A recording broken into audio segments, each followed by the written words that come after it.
¿Qué tal, jóvenes?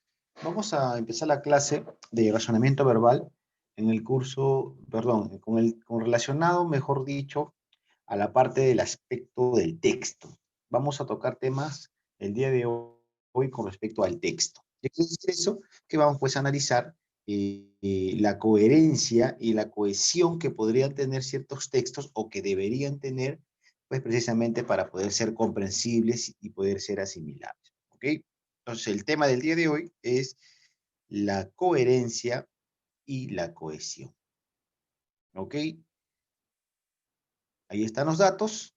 Entonces, vamos a empezar. La coherencia va a venir a ser, según este comentario, ya de un tal de un Banding, dice, la coherencia es la propiedad semántica de los discursos basado en la interpretación de cada frase individual relacionada con la interpretación de otras frases. O sea, en otras palabras, la coherencia se va a referir al significado global de un texto, es decir, de qué va a tratar el texto. Para que este texto sea coherente, debe mantener un mismo tema. Mira, repito, la coherencia indica entonces que para que un texto la tenga, debería mantener el mismo tema. Si un texto mantiene dos temas, tres temas, entonces va a pasar a ser incoherente. Es decir, cada una de las partes de lo que lo conforman debe relacionarse con el tema.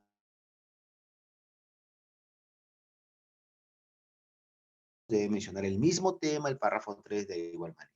¿Ok? Si presenta más de un tema el texto, estamos hablando de una incoherencia. ¿Ya? Ahora, existen muchos tipos de coherencia. Aquí solamente te he colocado dos tipos de coherencia. La primera es, para que un texto sea coherente, debe tener un tema central y todas las ideas que hay en el texto, sean principales o sean secundarias, deben estar relacionadas con este tema. Entonces, cuando las ideas principales y las ideas secundarias están relacionadas sí o sí con el tema central, estamos hablando pues que esta coherencia es una coherencia global. Sin embargo, no es la única. También tenemos cuando un texto va a tener coherencia local cuando las ideas deben organizar o se organizan de manera ordenada y lógica. ¿Qué quiere decir esto? Que debe haber una secuencia de ideas. Entonces, cuando una idea está después de otra y así sucesivamente de manera ordenada, entonces estamos hablando que tiene una coherencia local. A eso se le va a llamar que tiene una organización interna. De esa manera, pues, el texto se hace muy comprensible cuando un párrafo te habla de algo muy importante y el siguiente párrafo te explica a mayor detalle y así sucesivamente. Entonces, cuando eso sucede, estamos hablando de una coherencia local. Existe también la coherencia gramatical. La coherencia gramatical vendría a ser aquella pues que hay concordancia entre número y género, entre tiempo, entre el modo de las palabras, ¿no? No podemos nosotros decir pues un sustantivo en singular y la siguiente palabra en plural, o un artículo en plural y un sustantivo en singular, no tiene coherencia. Entonces tiene que haber también esa coherencia gramatical, ¿ya? Seguimos. ¿Cuáles son los principios que debe seguir un texto para que tenga coherencia? ¿O cuáles son los principios de la coherencia en un texto? Hay tres principios básicos: la relación temática, la no contradicción y la precisión. La relación temática, es decir, debe estar presente cuando las ideas se van a relacionar entre ellas para poder coordinar y mencionar un solo tema. De esta manera, pues, el texto habla de una sola cosa. La no contradicción es que las ideas de un texto no se deben contradecir por nada del mundo. Al contrario, todas deben estar en acorde para poder pues explicar el tema central. Y la precisión se logra si los términos o las palabras, como usted lo conoce, no se prestan a dobles interpretaciones o ambigüedades. Es decir, los textos van a ser coherentes cuando las palabras se usan correctamente y no hay pues el doble sentido o las ambigüedades. Cuando eso sucede, también hay incoherencia. Por lo tanto, tiene que haber precisión en el uso de los términos, de las palabras, de las frases. ¿Ya? Si nosotros utilizamos estos tres principios, entonces vamos a escribir o leer un texto. ¿Ok? Ahora, nosotros tenemos acá un ejemplo de texto sin coherencia. Dice, el director de la unidad educativa fue denunciado. Quiero que no pasaran esas cosas. El uso del uniforme oficial es inalcanzable. Cuesta mucho. Yo sobrevivo pescando, cazando, dijo la dirigente de la comunidad andina.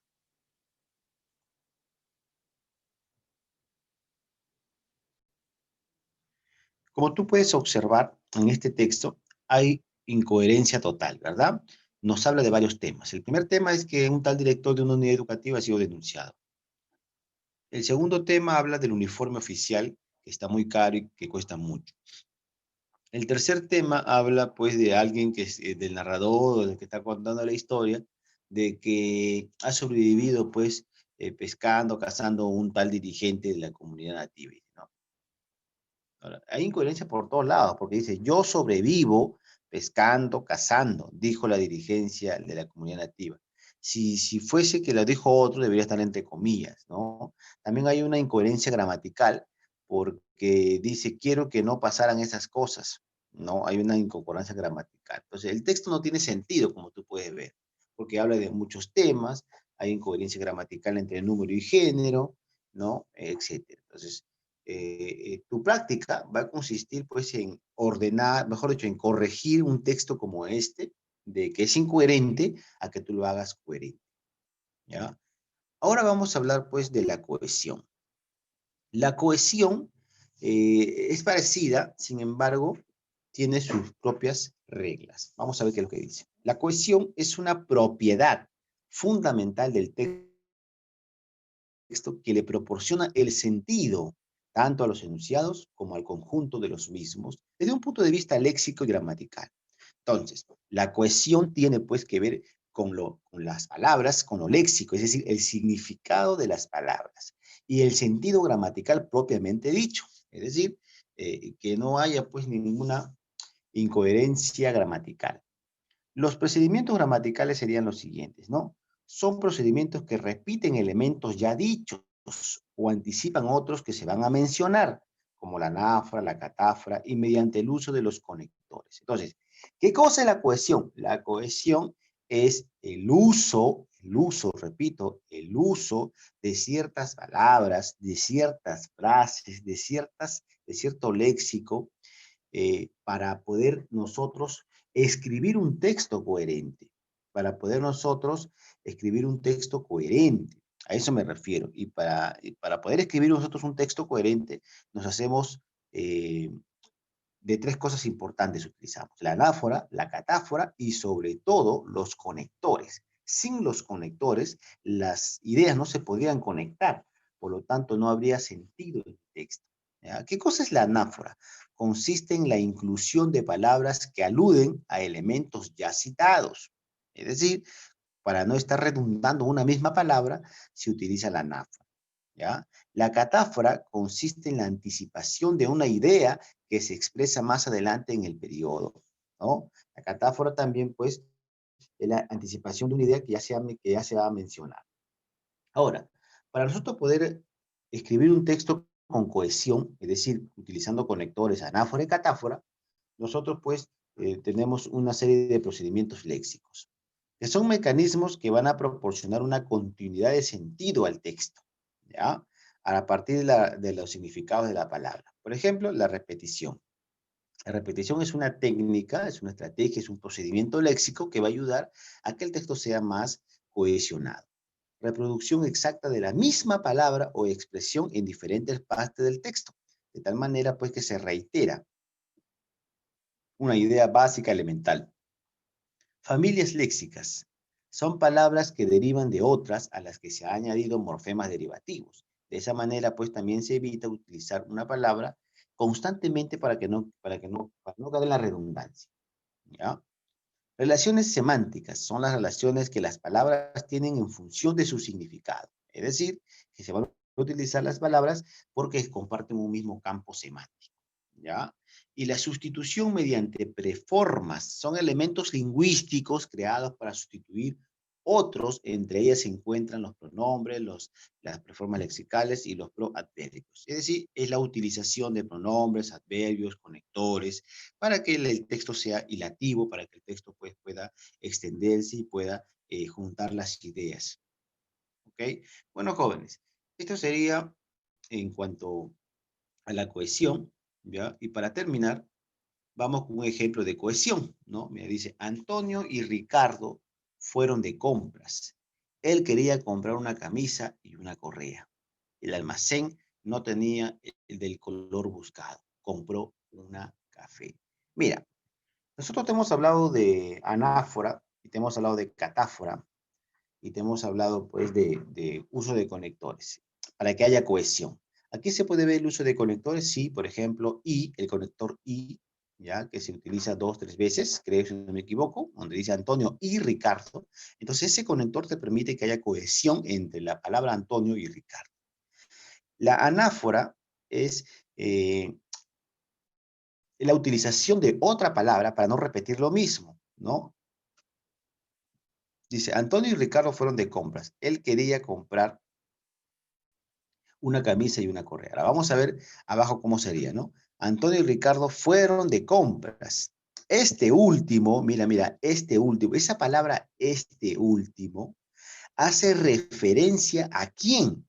Hace referencia a Ricardo, ¿no? Porque Ricardo es el último mencionado. Antonio y Ricardo fueron de compras. Este último, Ricardo, quería comprar una camisa. Entonces, este último es una anáfora, porque hace referencia ya a alguien mencionado para no repetir, ¿ok? Si no, el texto sería, si la anáfora no existiera, el texto se escucharía un poco feo. Diría, Antonio y Ricardo fueron de compras. Ricardo quería comprar una camisa y una correa, ¿no? Entonces, eso es lo que permite la anáfora, ¿no? El almacén que visitaron no tenía el tipo de camisa que Ricardo buscaba. Entonces, tú ya sabes que si no tenía el tipo de camisa, ahí viene una catáfora, ¿no? Y ya te estás anticipando a que más adelante va a decir que compró otra cosa ya que no había lo que estaba, ¿no? Entonces, tú puedes ver que hay coherencia, perdón, hay este uso de conectores, hay pues la anáfora y la catáfora en un texto para que haya cohesión. Bueno, jóvenes, eso ha sido todo por el día de hoy. Ya nos estamos viendo la próxima clase. Hay una práctica pequeña en Educar.